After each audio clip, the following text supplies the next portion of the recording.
Okay, so hi, Katie here. Well, today I wanted to talk about some paranormal experiences I've had during my lifetime.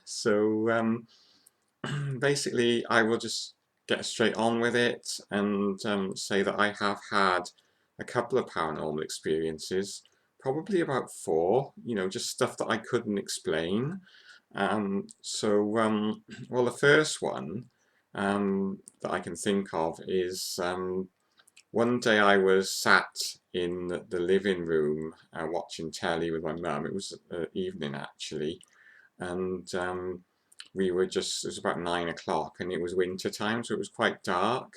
And outside the out, outside I could see a light outside the curtains, all of a sudden, and I was sat in the armchair, and all of a sudden this red light sort of came. First of all, I thought it was kids playing around with a torch outside, but that wouldn't have been possible really, because that was our back garden, and they wouldn't have been in the back garden. But what happened next kind of sort of has convinced me that it wasn't a torch. So basically, what happened was there was a red light, a red ball of light, and it just literally, I was sat in my armchair and it just flew straight through the living room, almost like right above my head, maybe like through me. And I know that sounds funny. That's why I'm weird. But no, yeah.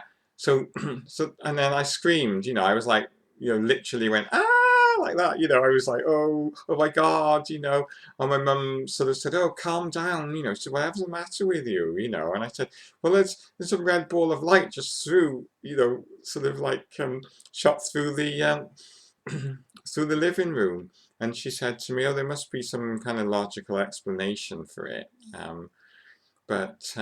Yeah, so I don't know what that was. And then I kind of read about orbs later, and I had somebody that I knew, a work colleague, who said to me that, oh, well, she believed in orbs, she was psychic, and she said to me, oh, well, the orbs have got different colors, and the red ones are actually, they mean that they want to protect you. It's like a protective spirit. So yeah, and other things that she said to me as well. Outside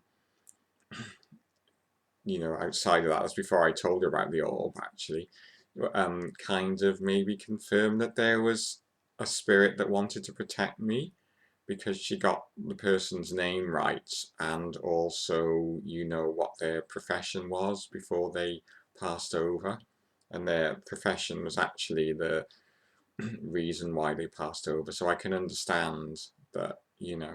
um, I say I keep an open mind, so I simply don't know. I don't know. um, and then the other paranormal experience was, I used to kind of dabble in tarot cards for a while when I was younger. And because one of my friends at university, he used to do tarot readings. And then when I left uni, I actually saw a pack of tarot cards and a nice little book in a shop in, you know, when I was out shopping one day. So I thought, oh, I'll buy that, and kind of like the book sort of instructs you how to use the tarot cards and which various spreads you can do to predict different things. So that particular evening, I was in the front room on my own, and the lights were on, and so there wasn't, you know, anything untoward going on, but my auntie was very ill, unfortunately. So she was in hospital. So I did this tarot card spread, which predicts the future, or what's going to happen in the next couple of weeks, months, etc. So I did this, and I was kind of thinking of my auntie, and as I was doing the future spread, I the lights went off, and everything went completely dark. So I thought, okay, maybe there's a fault with the light, like a slight power cut. And then a couple of minutes later, the lights went off again and complete darkness, but for a longer time, maybe sort of half a minute or something. And they just came back on again. So, and then unfortunately, about a week or a couple of days later, my auntie passed away. So, yeah, that's another thing which was quite strange, and I've also, as well, I mean, this is like a minor thing, so it might not have been anything kind of supernatural, but one Sunday morning, I kind of woke up and I looked out the window and I saw this silver ball floating around right up high in the sky. And anyway, I went downstairs and my neighbours happened to be out, because it was a nice sunny day, and they were kind of like sat out in the garden, and they saw it as well. So yeah, it might have been a weather balloon, so I don't know whether it was a UFO or not. Uh, and yeah, so and the last thing I wanted to talk about was I used to belong. Well, I used to go to like spiritualist church meetings for a while, just now and again, so I'm not like very religious or anything, but I just thought, well, I'll go to spiritualist church because they do readings, and my local spiritualist church, and they kind of, what happens is the format of the actual service is usually, well, it's always like they will they will actually have a reading and then sing a hymn, and then they will have a guest medium. And then they'll sing a hymn again. So the guest medium goes and has a look, sort of, picks people out of the congregation basically, and says, "Oh, I have a message for you, and it's from so and so. Do you know such and such person, etc." And some of them can be quite vague, So sometimes you're not absolutely sure if it's a spirit or not. But the one that I got one evening was really uncannily accurate, and I know that the guy who gave the reading, and I don't think, I know he wasn't bluffing. He didn't know anything about me. He didn't know my last name or anything. He didn't know anything about my family background.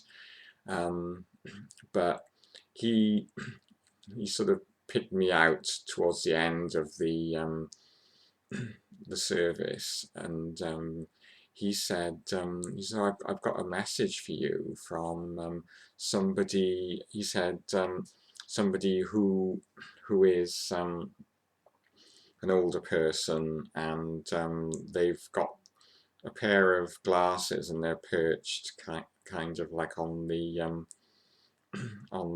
to the edge of their nose, quite, they look quite studious. And he said, the medium said, right, he said, they're telling you that you want to do something, and you're having trouble actually doing this, accomplishing this task, but and what the way that you're trying to go about it though is all in a bit of a mess, and but this person says they want to help you, and but you have to realize that you have to kind of get yourself organized, and also as well your house is in a mess, and you don't do much cleaning in your house. And by this time, the spirit was actually kind of almost like joking with me in a friendly way, kind of bantering, saying, "Oh, I wouldn't go into your house for a meal because it's such a mess. You don't do any housework or anything." And all this was right. And also, as well, I was trying to write an article for it was actually it was for work. Actually, I was trying to do something for work about being trans, so I was trying to write this article, and that very day actually, and so yeah, and that's where my mind was at. So that was strange in itself, But then the medium went on to say, "Oh, slow down, slow down." He said, "This person is speaking in a language that I don't understand, and they're actually." He said, "Oh, I don't really understand what's going on now." He said, "They're putting a star on your chest. They're giving me a star, and they're putting it on you, on your chest." And so yeah, so that kind of and that was basically the end of the message. So um, yeah, so nobody there knew that I was Jewish, or or that my father's side of the family were Jewish, and yeah, and the language that the medium was referring to, they couldn't understand, may well have been Yiddish. I don't know. But I just find that really, really uncanny. How would they have known, how would they have known that? Because they didn't know my last name. They didn't know I hadn't mentioned to anybody that I had Jewish heritage. And even if I had, a complete stranger coming up to you who knows that you're Jewish and kind of mentions having a star on your chest, that's not something that most people would open a conversation with, because they would be afraid that it would be offensive and stuff. And so, I mean, yeah. So that's why I kind of keep an open mind about paranormal stuff. And also, as well, I've actually sometimes, do you know when you get that feeling when you're thinking about somebody and they phone or they send you a message, or turn up on your doorstep? Well, I get that quite a lot, and I get it a lot of the time as well. It's like an increasing sort of thing that I get. Even like actually seeing people, and it's mostly other trans people, because a couple of months ago I was in a cafe, sort of with another trans girl, and we were just chatting. We started chatting about somebody, and all of a sudden she just kind of walked past, and she looked through the window and happened to glance at us, and we waved at each other. She came in and joined us for coffee. So yeah, and I get a lot of my friends as well. I think about my friend who's also trans, and all of a sudden I got a message from her, and it's strange, but there we go. That's life, isn't it? I mean, I keep an open mind. I like to think there's more. When we die, we go we go to somewhere, or we go on to another sort of dimension where um, things are actually better, and because life is unfair.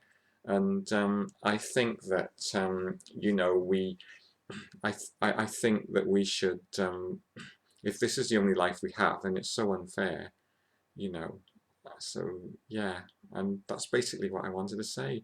So cheerio, folks, and I love you all. Bye.